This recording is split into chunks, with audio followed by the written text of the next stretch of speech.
ఆదికాండము 12వ అధ్యాయము. యెహోవా, నీవు లేచి నీ దేశము నుండి, నీ బంధువుల యొద్ద నుండి, నీ తండ్రి ఇంట నుండి బయలుదేరి నేను నీకు చూపించు దేశమునకు వెళ్ళుము. నిన్ను గొప్ప జనముగా చేసి నిన్ను ఆశీర్వదించి నీ నామమును గొప్ప చేయుదును. నీవు ఆశీర్వాదకరముగా నుందువు. నిన్ను ఆశీర్వదించు వారిని ఆశీర్వదించెదను, నిన్ను దూషించు వారిని శపించెదను. భూమి యొక్క సమస్త వంశములు నీయందు ఆశీర్వదించబడునని అబ్రహాముతో అనగా, యెహోవా అతను చెప్పిన ప్రకారము అబ్రహాము వెళ్ళెను. లోతు అతనితో కూడా వెళ్ళెను. అబ్రహాము హారాను నుండి బయలుదేరినప్పుడు 75 ఏండ్లు ఈడుగలవాడు. అబ్రహాము తన భార్య అయిన శారాయిని, తన సహోదరుని కుమారుడైన లోతును, హరానులో తానాను వారను అర్జించిన యావదాస్తిని, వారు సంపాదించిన సమస్తమైన వారిని తీసుకొని కనాను దేశమునకు వచ్చిరి.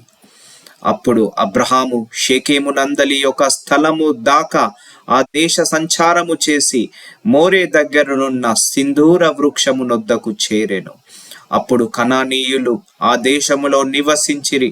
యెహోవా అబ్రహామునకు ప్రత్యక్షమయ్యి, నీ సంతానమునకు ఈ దేశమిచ్చెదని చెప్పగా, అతడు తనకు ప్రత్యక్షమైన యెహోవాకు ఒక బలిపీఠమును కట్టెను.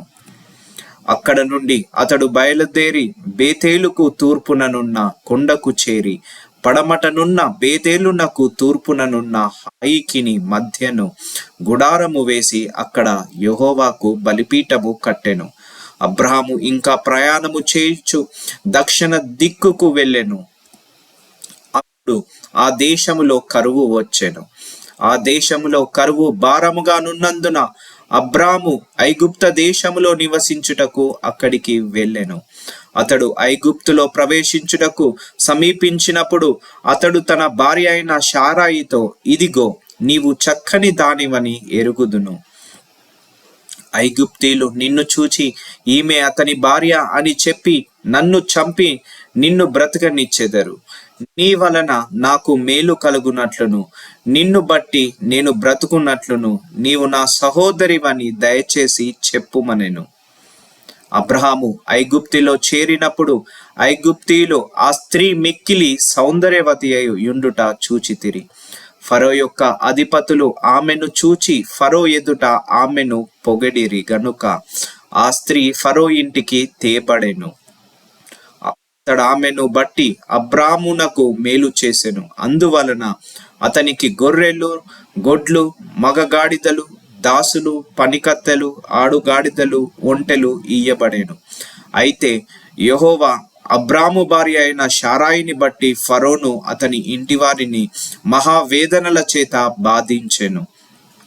అప్పుడు ఫరో అబ్రామును పిలిపించి, నీవు నాకు చేసినది ఏమిటి? ఆమె నీ భార్య అని నాకెందుకు తెలుపలేదు? ఈమె నా సహోదరిని అని ఎలా చెప్పితివి? నేను ఆమెను నా భార్యగా చేసుకొందునేమో. అయితేనేమి, ఇదిగో నీ భార్య, ఈమెను తీసుకొని పొమ్మని చెప్పెను. మరియు ఫరో అతని విషయమై తన జనులకు ఆజ్ఞాపించినందున వారు అతనిని, అతని భార్యను, అతనికి కలిగిన సమస్తమును పంపివేసిరి.